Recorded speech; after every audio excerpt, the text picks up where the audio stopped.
Muchas gracias por la paciencia. Bueno, muchas gracias por haber estado presente en esta mañana de sábado. Bueno, en el día de hoy vamos a tratar de patología pancreática. Esto nació la idea charlando con Andrés, viendo la cantidad de casos que hemos aprendido que existen con nueva tecnología, y muchas veces los gastroenterólogos al páncreas lo miramos un poquito de costado. Entonces la idea hoy era enfrentarlo y conocer un poco más de él. Así que bueno, los dejo con el coordinador de la actividad, con Andrés, que le va a explicar un poquito de la dinámica. Buen día a todos. Bueno, muchas gracias Alberto. Gracias a la Sociedad de Gastroenterología.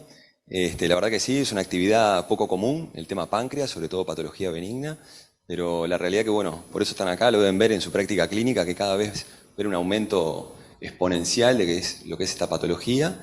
Y bueno, hoy vamos a contar con la doctora Garay, con el doctor Mella, que es gastroenterólogo, endoscopista del Hospital Alemán, que nos va a dar la presentación sobre lesiones quísticas de páncreas. Y luego vamos a hacer una actividad en grupos, por lo cual están separados de esa forma, con unos casitos clínicos para discutir, y luego una puesta a punto sobre el tema, y continuaremos después con la doctora Garay. Bueno, tenemos al cirujano, al doctor Alejandro Etling, que es del equipo de cirugía hepatobiliar del Hospital Militar, para darnos su opinión luego sobre qué tiene que hacer un cirujano en esta patología. Así que bueno, muchísimas gracias y damos comienzo a la actividad. Hola, buenos días. Muchas gracias a todos por la invitación. Gracias Alberto, gracias Andrés.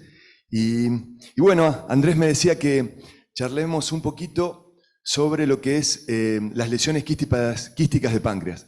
Me planteaba que veamos cómo podemos encarar los quistes de páncreas y cómo podemos incentivar al manejo rutinario de la patología del paciente que te llega a la oficina, que te llega al consultorio con quistes de páncreas. Así que bueno, esta es una pintura que a mí me gusta mucho, de Leonid Afremov, y creo que representa en gran parte el manejo de los quistes de páncreas. Les va a parecer loco, no sé si les gusta pescar o no, pero el paciente que llega al consultorio con un quiste de páncreas es un paciente que llega asustado. El páncreas tiene una connotación negativa, tener una patología en el páncreas realmente asusta. Y lo que vamos a ver es que la patología quística del páncreas no tiene que asustar al paciente, no nos tiene que asustar a nosotros. Es una patología que la mayoría de las veces nos da mucho tiempo y va a ser un trencito donde el paciente se va a subir y lo vamos a ir vigilando, lo vamos a ir controlando. Y no es poco, porque el paciente llega asustado, el paciente llega temeroso, el paciente llega con una lesión que le encontraron en un estudio y prende todas las lamparitas. Y el quiste de páncreas da tiempo. El quiste de páncreas uno lo tiene que estudiar, lo tiene que analizar, tiene que pensar qué es lo mejor y va a ir a buscar esa cosita chiquitita o ese gatillo que amerite dar otro paso. Y si no, seguirá vigilándolo, como es la gran mayoría de los quistes de páncreas. ¿Por qué hay una clase de quistes de páncreas? ¿Por qué Andrés presentó o quiso incluir aquí, dentro de la patología benigna del páncreas, quistes de páncreas? Porque los quistes de páncreas son realmente muy prevalentes y cada vez son más prevalentes. ¿Por qué más prevalentes? Porque la calidad de las imágenes cada vez es mejor. La tecnología que tenemos en tomografía y resonancia cada vez son más detallistas. Entonces hay series que ya hablan que de cada 100 tomografías puede haber 2 o 3 pacientes con quiste de páncreas. Y hay distintas series, hay series que te dicen mucho más.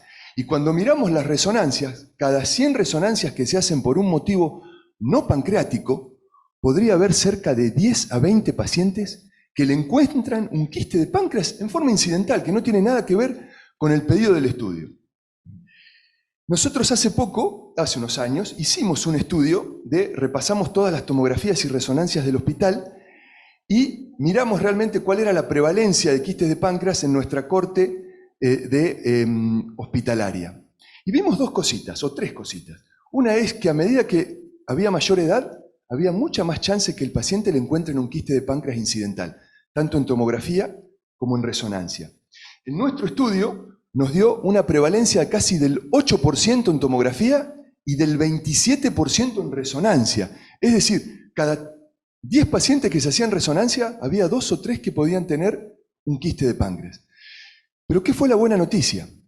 Que si de todo ese pool de pacientes que tenían en forma incidental un quiste de páncreas, si nos metíamos en las guías y mirábamos los signos que realmente preocupan en un quiste de páncreas, la mayoría de los quistes no era clínicamente importante. Es decir, son quistes que no le van a cambiar para nada la vida al paciente. En nuestro estudio, alrededor del 1% de todos los quistes encontrados era un quiste que realmente en las guías llamaba la atención para pensar en hacer algo más. Y esto no es despreciable. Es así que si uno repasa todas las grandes guías americanas, europeas, depende de la que uno elija, todas más o menos coinciden en lo mismo, la mayoría de los quistes de páncreas que encontramos son quistes de bajo riesgo. Son quistes que no van a requerir cirugía en su evolución. Por lo tanto, son quistes que nos van a dar tiempo para estudiar, para tranquilizar y para ver cómo seguimos mejor al paciente. Sin mencionar que el paciente cuando llega con un quiste de páncreas, lo primero que te dice, doctor, hace la semejanza al pólipo colónico. ¿Esto me lo puede sacar? Y sacar un quiste de páncreas, acá tenemos un cirujano de páncreas, no es sencillo, porque no se saca el quiste de páncreas. Hay que sacar páncreas. Y eso acarrea complicaciones. Dependiendo de dónde está el quiste, la cirugía de páncreas, aún en las mejores manos, ya sea convencional o laparoscópica, tiene complicaciones. Entonces, siendo una patología en su mayoría benigna, con bajas chances de ir a cirugía, la cirugía queda realmente relegada para un subgrupo pequeño de pacientes, que es el que tenemos que intentar identificar. Si uno mira cortes que analizan pacientes que tienen quiste de páncreas y riesgo de esos pacientes de tener cáncer de páncreas, las primeras cortes hablaban de casi un 20% de riesgo, pero son todos estudios retrospectivos. Después se vieron otras cortes que decían, no, mira, esto va a estar alrededor del 3, 2%. Hoy en día se dice, mira, paciente con quiste de páncreas tiene riesgo, hay que seguirlo en el tiempo. El riesgo, si bien existe, no es un riesgo como para decir al paciente, espera, te vas a morir de esto. Son muy pocos los pacientes con quiste de páncreas, repito, que realmente van a meritar un cuidado especial. Entonces, ahí está el kit de la aversión y el que a todos los gastroenterólogos que le llega el paciente con quiste de páncreas quieren decir, ¿qué quiste de páncreas tiene realmente riesgo de tener o desarrollar cáncer? ¿Será este el paciente que me va a crecer, el quiste? ¿Será potencialmente maligno este quiste que estoy viendo? ¿Va a pasar algo en mi paciente si no le hago nada? ¿Qué tipo de quiste tiene mi paciente?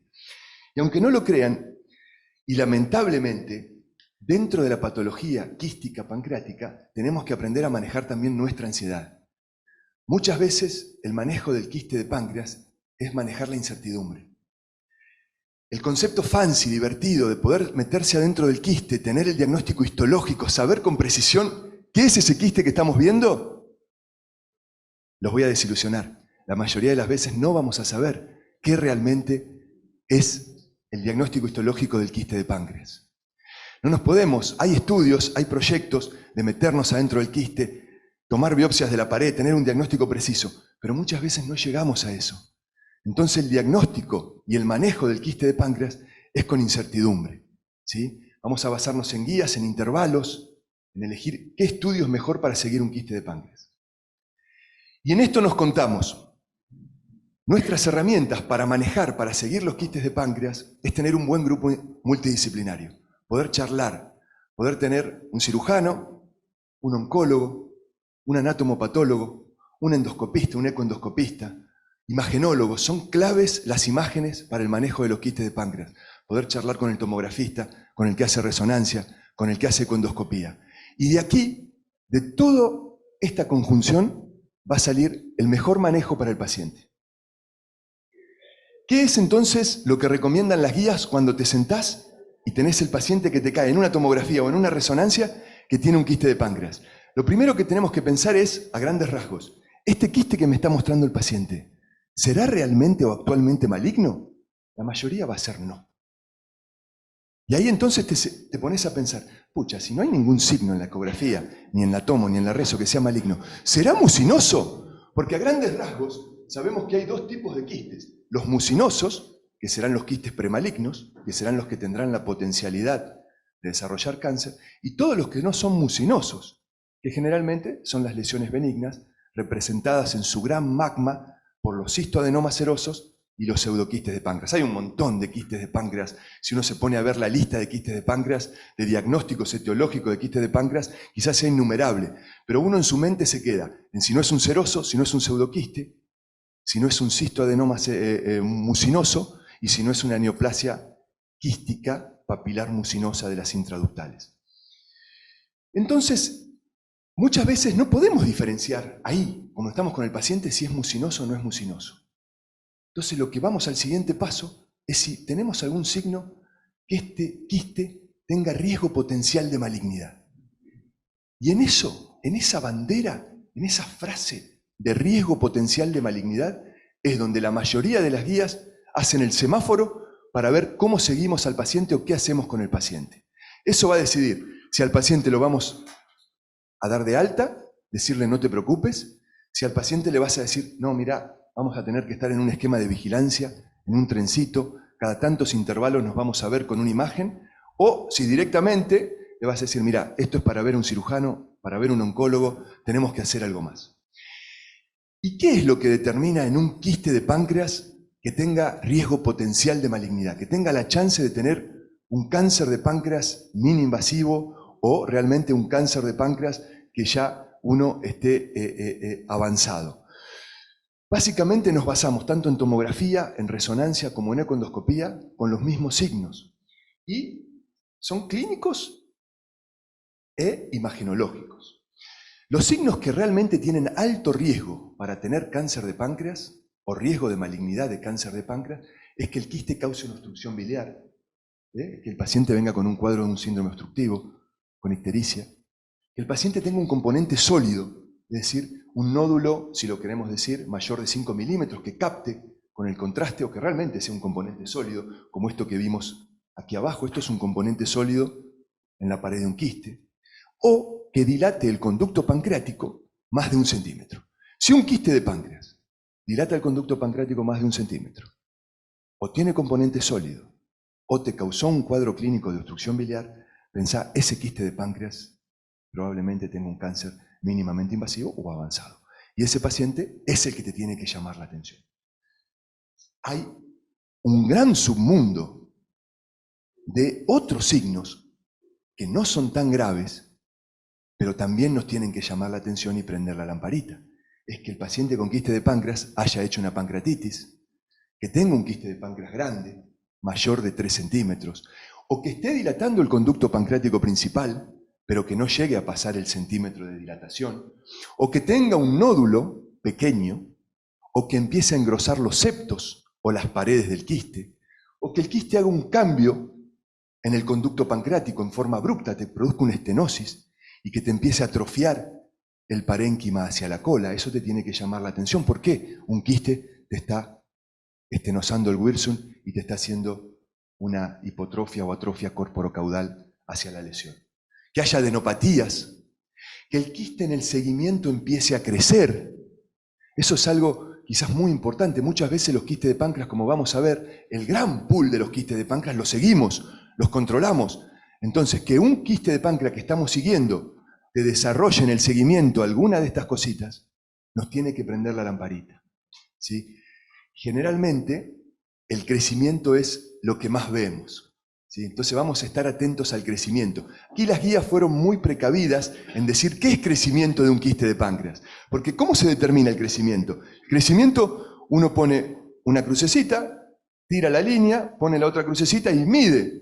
Y quizás si pusiste la crucecita en la tomografía o en la resonancia, de un lado o del otro, pusiste 1 milímetro por acá, 1 milímetro por acá y te aumentó 2 milímetros. Las guías dijeron, no, que crezca 1 milímetro no es crecimiento. Que crezca más de 5 milímetros en 2 años. Eso ya te habla, guarda, este quiste puede ser distinto. Y si no, también hoy está muy en boga pedir un marcador tumoral, el CA19-9, y adherirlo a nuestro plan de seguimiento de los quistes de páncreas. Así que no va a ser raro para ustedes que además de la imagen, ya sea elijan una tomografía, una resonancia, una ecoendoscopía, lo que dispongan, le pongan también en ese seguimiento un CA19 sérico para vigilarlo. Habla del comportamiento biológico del quiste. Hace unos años esto no lo teníamos presente, la guía europea lo empezó a recomendar y hoy en día la mayoría de los gastroenterólogos ecoendoscopistas adherimos el CA19 sérico para seguir y vigilar a los quistes de páncreas. qué tan malo son nuestros enemigos en el quiste de páncreas? Y esto no es despreciable, porque hay cortes que decidieron estudiar a nuestros enemigos. Eran pacientes que no se podían operar. Por X motivo, o el paciente no quería operarse, o no tenía las características clínicas para poder operarse, y tenía los estigmas de alto riesgo, los high risk stigmata, o los signos preocupantes. Y vieron que pacientes con estigmas de alto riesgo y signos preocupantes, seguidos a 5 años, el 90% estaban vivos. Es decir, no les había pasado nada. Entonces, está bien. Son nuestros enemigos, nos preocupan. Pero pacientes que no se podían operar con estos hallazgos, a 5 años el 90% estaba vivo. Entonces, por eso ahí está la lámina de Leonid Afremov, el pescador. Analicemos el paciente con quiste de páncreas. Cuando uno hace el análisis de subgrupos de esto, ve que claramente es distinto que tengas ictericia, dilatación del Wirsung mayor a 1 centímetro, o un componente sólido versus los otros signos. Los signos preocupantes realmente nos tienen que llamar la atención, pero bueno, tienen un pronóstico para el paciente mucho más favorable que los que son los otros 3 signos que les mencionamos. Veamos entonces un caso clínico habitual. Sí, lo podemos compartir entre todos. Si tenemos tiempo, vos me vas marcando los tiempos. Si voy muy lento, me decís. Esto es un caso clínico habitual, es un caso clínico realmente que te puede tocar en la semana. Mujer, 60 años, dolor abdominal, plin, plin, plin, le hacen una ecografía y aparece un quiste de páncreas. 7-8 milímetros. No importa dónde, puede estar en la cola, en el cuerpo, en la cabeza. ¿Qué harían? ¿Qué pasa? ¿Qué hacen ustedes hoy si un paciente que viene por alguna molestia, ecografía, ustedes estaban pensando en la vesícula, estaban pensando, no sé, en el apéndice, no tenía un cuadro diverticular, tácate. El ecografista ve un quiste de páncreas subcentimétrico. ¿Qué piensan? ¿Qué hacen? ¿Qué le dicen al paciente? Es abierto, nada va a estar mal, todo es posible. Acuérdense del pescador, sentado ahí, pescando, con su quiste de páncreas. Una tomografía, ¿por qué no? ¿Alguien haría alguna otra cosa? ¿Te gusta más la resonancia para evaluar los quistes de páncreas? ¿Te parece mucho mejor? ¿La pedirían con contraste, sin contraste? Sin contraste la resonancia, pero con un programa para ver bien los ductos. Muy bien, ¿alguna otra opinión? Todos harían una imagen, nadie se quedaría con la ecografía, estoy viendo. Ahí está. Así es como manejamos los quistes de páncreas. Sí, todo lo que dijeron es válido. Todo lo que cada uno quiere hacer es válido para los quistes de páncreas. Cada uno elige, según su medio, qué le conviene, si una tomografía o una resonancia. Cada uno elige el intervalo. Muchas veces, cuando te viene con una ecografía, el paciente está asustado. Entonces uno lo que hace, en el peri-estudio, le hace el estudio de corte transversal, ahí al mes, a los 2 meses, para que se quede tranquila, que no haya otro hallazgo que la ecografía no haya visto, y después lo mete en el esquema de vigilancia. Pero todo el manejo es debatible. Y esto fue lo que hicimos en este paciente. No se ve muy bien la imagen, ¿no? ¿O soy yo que estoy de costado? ¿Sí? Bueno, aquí lo que vemos es justamente una resonancia. En este caso elegimos una resonancia. Hoy en día, cuando uno pide las resonancias, hay un gran debate si las pedimos con contraste, con gadolinio, o sin gadolinio. Hay trabajos que están alertando, se lo comprobará el futuro, si el gadolinio puede depositarse en distintos órganos, especialmente en el cerebro. Y hay corrientes que están alarmando y pidiendo más estudios para decir si es realmente tan inocuo el gadolinio en un paciente que se tiene que hacer estudio todos los años, ¿no es cierto? No en una resonancia que te vas a hacer una vez en tu vida. Entonces, quizás las grandes guías están empezando a recomendar hacer la resonancia sin contraste, ¿sí? Y decir, si te aparece algo, algún engrosamiento, algún componente que realmente quieras caracterizar, ahí le pedís luego la resonancia con contraste. Pero mientras te diga que está todo bien, listo, sigue en la vigilancia y no arriesgaríamos exponerlo al gadolinio. Pero no está confirmado, son hipótesis de los últimos años. Y aquí lo que vemos, ¿a qué nos ayuda esta resonancia? Es que claramente se ve el conducto biliar, se ve el conducto pancreático que no parece dilatado, hay un quistecito, sí, probablemente sea un poquito más grande que el diámetro del conducto biliar, no le habían visto ningún nódulo, ningún engrosamiento, pareciera en comunicación con el conducto pancreático, quizás tenga otros quistecitos más en la cola del páncreas.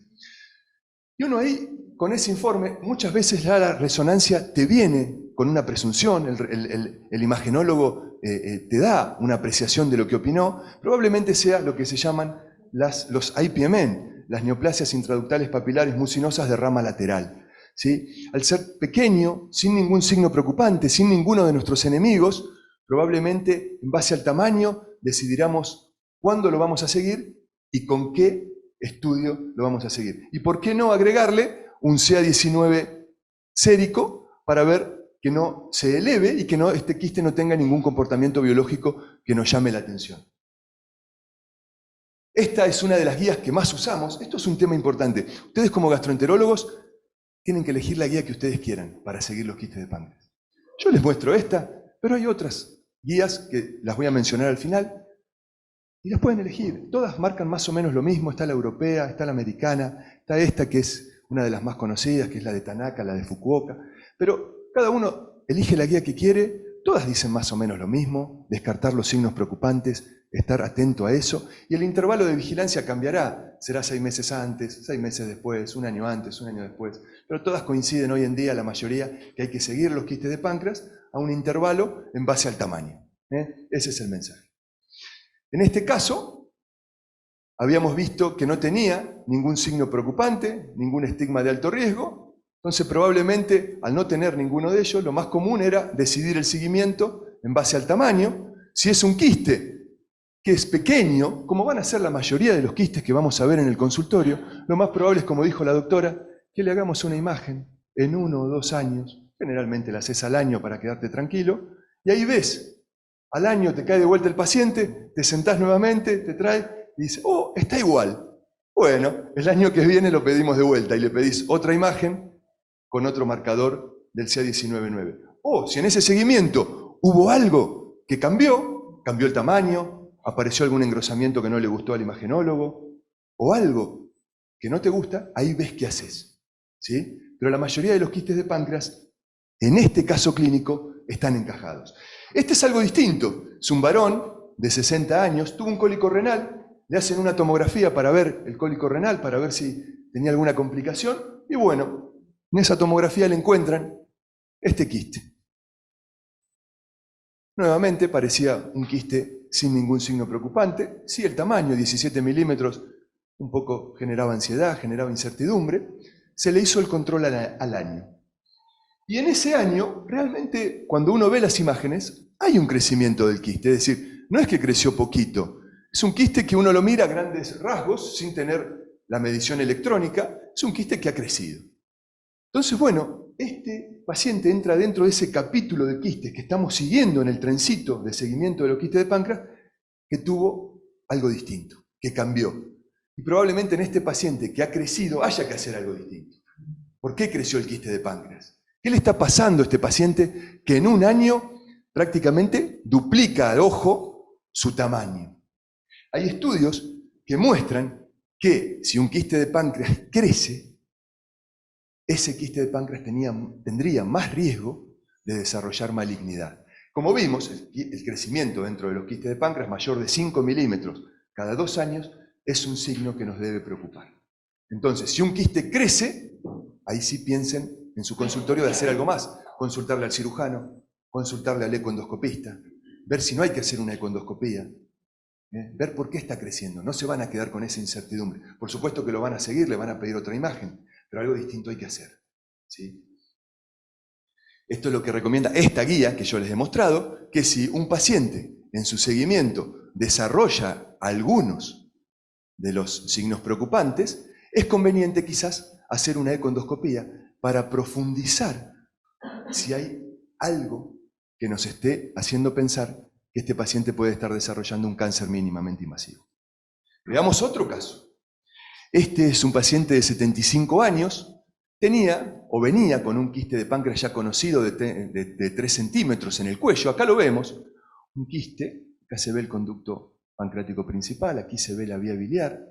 Era un quiste que por resonancia se sugería un cisto adenoma seroso, que sabemos que es completamente benigno. no tendría riesgo de malignidad en el futuro.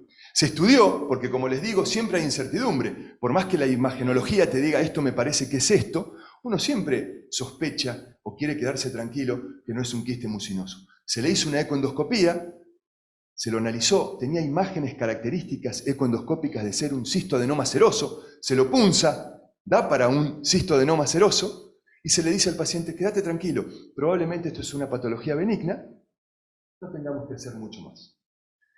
Pero como uno nunca tiene la certidumbre completa de cuál es el diagnóstico, porque no estamos adentro del quiste, es todo presunción por imágenes y pensamiento clínico, a los 3-4 años el paciente se hace otra imagen y cambia. La situación cambia. Es decir, el quiste, si bien casi el tamaño es similar o ha crecido sutilmente, ha desarrollado una estenosis o una compresión en el conducto pancreático, con dilatación del conducto pancreático y hipotrofia o atrofia corporocaudal del páncreas hacia atrás. Y uno ahí se pregunta, escucha, ¿esto ha sido un cistoadenoma seroso? ¿O realmente es un diagnóstico que malinterpretamos al principio y quizás sea un quiste mucinoso que esté haciendo un estigma o un signo preocupante en mi quiste? Entonces ahí uno lo vuelve a estudiar. Lo vuelve a estudiar con imágenes, lo vuelve a estudiar con ecoendoscopía, a ver si aparece algo distinto. Lo volvimos a estudiar y todo da para hacer un cistoadenoma seroso que está creciendo y que está comprimiendo todo lo que es el conducto pancreático. El paciente, por su edad, decidió realmente no tener cistoadenomas serosos. Se pueden operar, si uno considera, después le vamos a preguntar al cirujano, si comprimen o si son muy grandes, o si en este caso están causando una atrofia corporocaudal que probablemente no se pueda recuperar. Eso a grandes rasgos, si le alcanza la cabeza para suplir toda la función pancreática, tendrá una vida muy buena. Si no le alcanza la función pancreática, probablemente sí. La atrofia del conducto de todo el resto del páncreas puede producir algún tipo de insuficiencia pancreática relativa. Y lo seguimos controlando. Bueno, esto es, ¿qué deberíamos haber hecho? Mayor de 3 centímetros, dilató el wirsum, causó un cambio abrupto en el conducto pancreático, ecoendoscopía. Se lo reestudia, no parece ser algo mucinoso, algo que nos llame la atención, seguimos con el mismo diagnóstico, decidimos seguirlo en el tiempo, no nos gusta que haya crecido, y esto hace 2 años, similar, con una dilatación casi del centímetro, y el paciente clínicamente asintomático, sin síntomas, contento. Pero bueno, como les digo, fíjense cómo acá tenemos 10 años de seguimiento en un paciente. Uno lo analiza, se sienta, ve qué es lo mejor para el paciente y lo charla con el paciente. Y en este caso no llegamos a cirugía, ya vamos a llegar a quistes que requieran cirugía. ¿Cómo entonces podemos ir resumiendo el manejo de los quistes de páncreas? A grandes rasgos, estar atentamente al tamaño y si ha crecido en el seguimiento, buscar signos preocupantes o estigmas de alto riesgo, decidir en base al tamaño cuál es el mejor intervalo de vigilancia y en base a eso ver en nuestro medio dónde nos manejamos, si vamos a seguirlo con una resonancia, una tomografía o una ecoendoscopía. ¿Por qué no elegimos tomografía generalmente? Por la irradiación, ¿sí? Por los rayos. Por eso uno que cuando vean las grandes guías, la mayoría quiere seguirlo con resonancia. Pero todos son válidos, todas las opciones son buenas. ¿Y cuándo entonces dicen, vamos a hacer con Andrés una ecoendoscopía? ¿En qué casos vamos a elegir una ecoendoscopía? Bueno, justamente ese paciente que encaja dentro de un signo preocupante o un estigma de alto riesgo, quizás amerite, por las guías, por lo que vimos, hacer una ecoendoscopía. O en todo aquel quiste que ustedes tengan alguna duda en el manejo clínico, ¿sí? También pueden considerar hacer una ecoendoscopía. Y más si quieren diferenciar si es un seroso versus un mucinoso, para definir cómo siguen al paciente, ahí también la ecoendoscopía tendrá su lugar. La ecoendoscopía, cuando uno ve estudios de tomografía, resonancia y ecoendoscopía, está bien, está hecho por gastroenterólogos, pero la mayoría coincide que la ecoendoscopía con punción te aumenta el rédito diagnóstico sobre la tomografía y sobre la resonancia a la hora de tener una precisión de qué es lo que le está pasando al paciente. No es poco aumentar un 50% el rédito diagnóstico en una patología pancreática que te genera duda, es realmente importante. Entonces tienen que ver y considerar a la ecoendoscopía cuando tengan una duda diagnóstica, cuando hay un signo preocupante. Ahí piensen, ¿hay algo más para hacer junto con el cirujano? Charlarlo, debatirlo. ¿Amerita una ecoendoscopía? Probablemente sí. Tiene este beneficio, te aumenta el rédito diagnóstico. ¿Qué es la ecoendoscopía? ¿Están todos familiarizados qué es la ecoendoscopía? ¿Todos hacen ecoendoscopía? ¿Han visto ecoendoscopía? Pero saben lo que es una ecoendoscopía. ¿Sí? Es un estudio ecográfico, en la punta del endoscopio hay un ecógrafo, a través del estómago y el duodeno se hace un barrido, ¿sí? Preciso para ver bien el páncreas con lujo de detalle el parénquima, analizar el conducto y analizar si hay quistes o lesiones sólidas. Entonces permite un examen minucioso, buscaremos algún signo preocupante y además agrega la posibilidad de la punción, ¿sí? La punción del quiste. Hay distintos tipos de agujas, cuando uno punza espera dos cosas. Una, analizar el líquido aspirado, ¿sí? Mandarlo a analizar para ver marcadores, que es la clínica habitual del laboratorio, hacer el SEA, la amilasa y la glucosa, eso es casi de rutina. Y por otro lado, manda a analizar al patólogo, es decir, que el patólogo vea si puede ver células, si puede ver histología de la punción del quiste. Hay distintas estrategias para obtener mayor citología, mayor histología. Esto es bien del área del ecoendoscopista, cómo uno puede aumentar el rédito en células o en tejido de la punción de un quiste. Realmente la punción de un quiste rara vez tiene tejido pancreático, tejido del quiste. Rara vez tenemos una alta chance de tener diagnóstico con la citología. Entonces, con el tiempo han ido diciendo, no, bueno, hay que aspirar todo el quiste y punzarlo una vez que esté bien aspirado para ver si podemos tener más diagnóstico de la pared. Hay que focalizarse a punzar los tabiques y la pared. Hay que usar agujas que usamos para los tumores sólidos, que tienen una cabeza, la aguja distinta, que es casi como un tiburón, para ver si podemos obtener más rédito de la pared. O hay trabajos que hasta llegaron a decir, pasemos la aguja dentro del quiste y por dentro de la aguja pasemos una pincita, como hacen en las colonoscopías, y hagamos una biopsia de la pared del quiste, o metámonos dentro del quiste a través de la aguja con un endomicroscopio y hagamos como una histología in vivo del quiste. Todas esas que puse en rojo hoy están en jaque, porque podrían darle grandes complicaciones al paciente. Si bien tienen el beneficio del diagnóstico, pueden darle pancreatitis severa, pueden darle sangrados. Entonces, las últimas dos hay que dejarlas para centros de mucho volumen, que realmente estén muy habituados con estas técnicas. La mayoría, lo que hacemos es, punzamos el quiste, aspiramos el líquido, lo mandamos al laboratorio, vemos la semiología del líquido, como decían los semiólogos, lo tocas con los dedos, con los portaobjetos, ves si es moco o no es moco, y lo mandás a analizar. Al patólogo para que vea si tiene células, si tiene tejido histológico, y al laboratorio para ver los marcadores, el SEA, la amilasa y la glucosa. ¿Y por qué buscamos esas cosas? Ahora vamos a ver.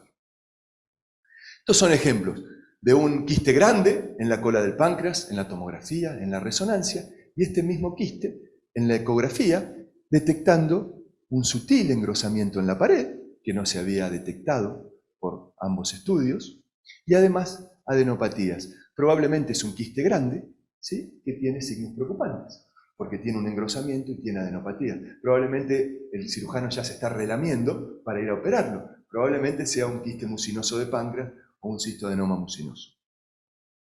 Esto es otro ejemplo, un quiste encontrado en una ecografía. Este es el Wilson, este es el parénquima pancreático, este es el quiste. Acá está el quiste, lo estamos punzando y aquí vemos el diagnóstico ya hecho con solo ver el líquido aspirado. Esto no hay duda, es un quiste mucinoso. Lo que uno va a definir después es si tiene o no signos preocupantes, le hace o no seguimiento en el tiempo o lo manda a cirugía para tomar una conducta. Estos son dos ejemplos, a ver si puedo verlos.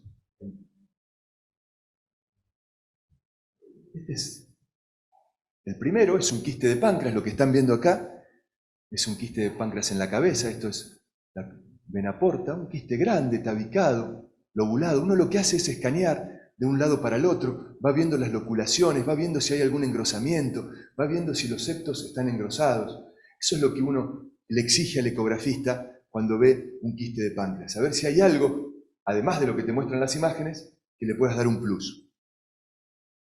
El de abajo es también similar. Es un quiste ya con loculaciones más grandes, no tan pequeñas. También uno lo va escaneando de un lado para el otro, va viendo las loculaciones. En este caso se ha punzado, se intentan atravesar los tabiques. Eso de atravesar los tabiques daría más chance de tener histología. Se van intentando vaciar las loculaciones. Uno siempre intenta dejar el quiste lo más vacío posible, porque cuando punzamos un quiste de páncreas tendríamos el riesgo de infección y de pancreatitis. Punzar un quiste de páncreas no está exento de complicaciones. De hecho, hoy en día se sabe que antes se decía que la econdoscopía con punción no tenía riesgos, porque era toda econdoscopía que estaba hecho en cánceres de páncreas, que eran páncreas que ya estaban realmente, entre comillas, destruidos. Entonces, punzar una lesión sólida de páncreas con un páncreas que ya está hipoatrófico o atrófico por su obstrucción, claro que ese paciente no va a desarrollar pancreatitis. La mayoría de los pacientes que vienen a ver con quiste de páncreas o con tumores neuroendocrinos tienen todo el parénquima alrededor sano. Entonces la aguja pasa por parénquima sano. Y el riesgo de páncreas en las punciones de quiste de páncreas y tumores neuroendocrinos no es despreciable. No es abajo del 0.1% como se pensaba antes. Puede estar alrededor del 3%. Es decir, no estamos exentos de complicaciones punzando el páncreas. Entonces, ¿qué es lo que uno hace cuando punza el páncreas? Lo manda a analizar, hace la semiología del líquido, ahí estamos haciéndolo con portaobjetos, y mandamos a analizar CEA, amilasa, glucosa. Esto es por qué mandamos CEA, amilasa y glucosa. Hay estudios que muestran que si el CEA está muy elevado, probablemente sea una patología mucinosa. Si el CEA es muy bajo, probablemente sea un cistoadenoma seroso o un pseudoquiste. Si la glucosa dentro del quiste es muy baja, probablemente sea un mucinoso. Si la glucosa dentro del quiste es alta, probablemente no sea mucinoso. Y de eso nos basamos los ecoendoscopistas y los gastroenterólogos para ver cómo o qué le decimos al paciente en base al diagnóstico, si nos parece mucinoso o no nos parece mucinoso.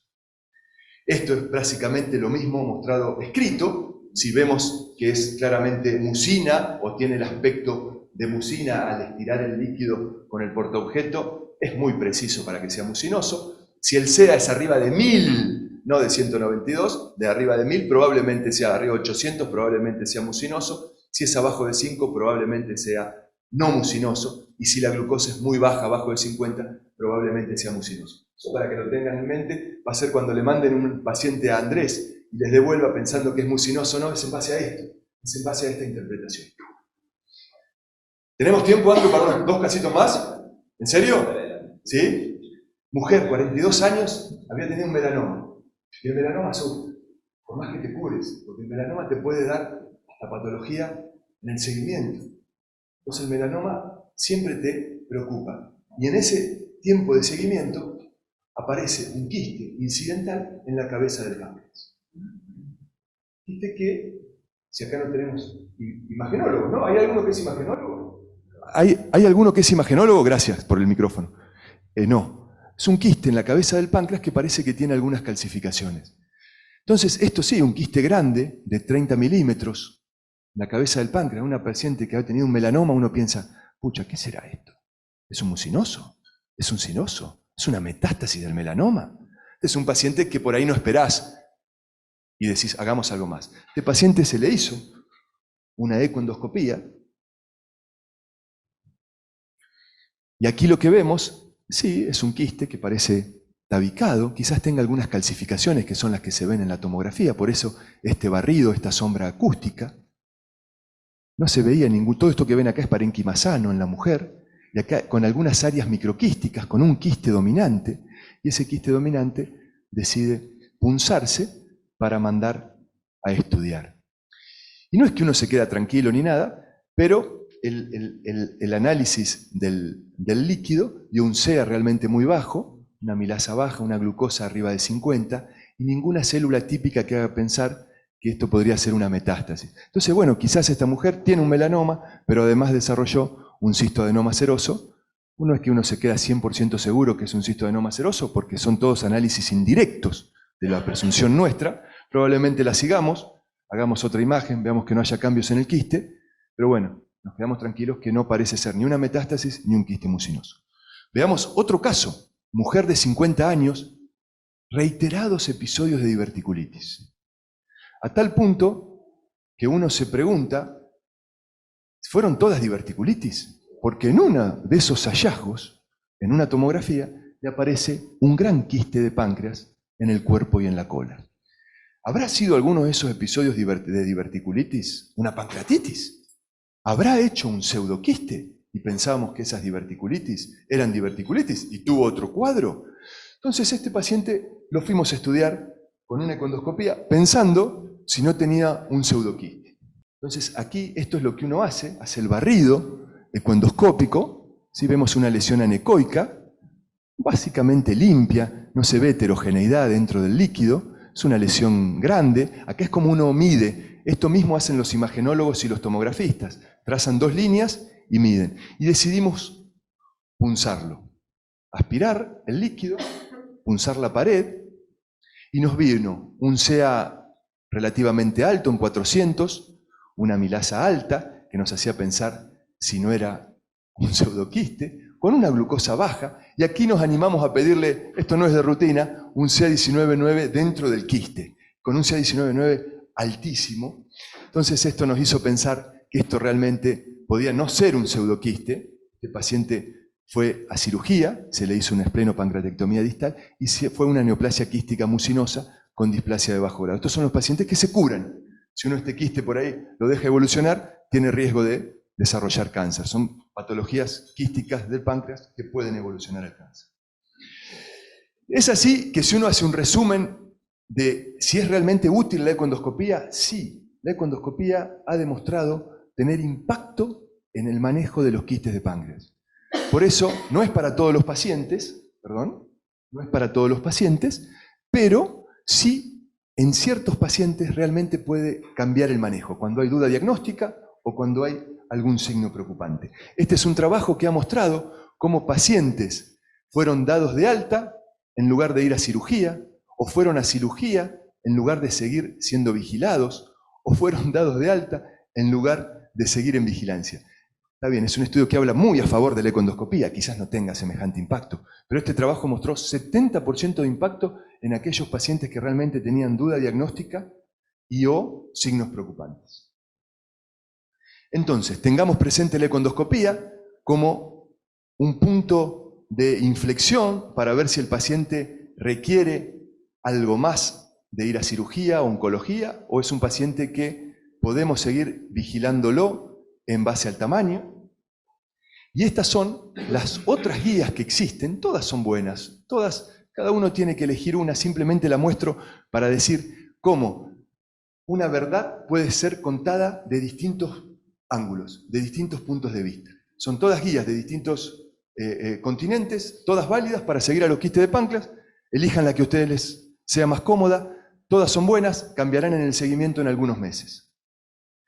Como finalización, como conclusión, que un paciente con quiste de páncreas, no nos asustemos, tenemos tiempo, nos preguntamos, ¿será maligno? ¿Será mucinoso? ¿Tendrá potencial de malignidad? La mayoría sabemos que no.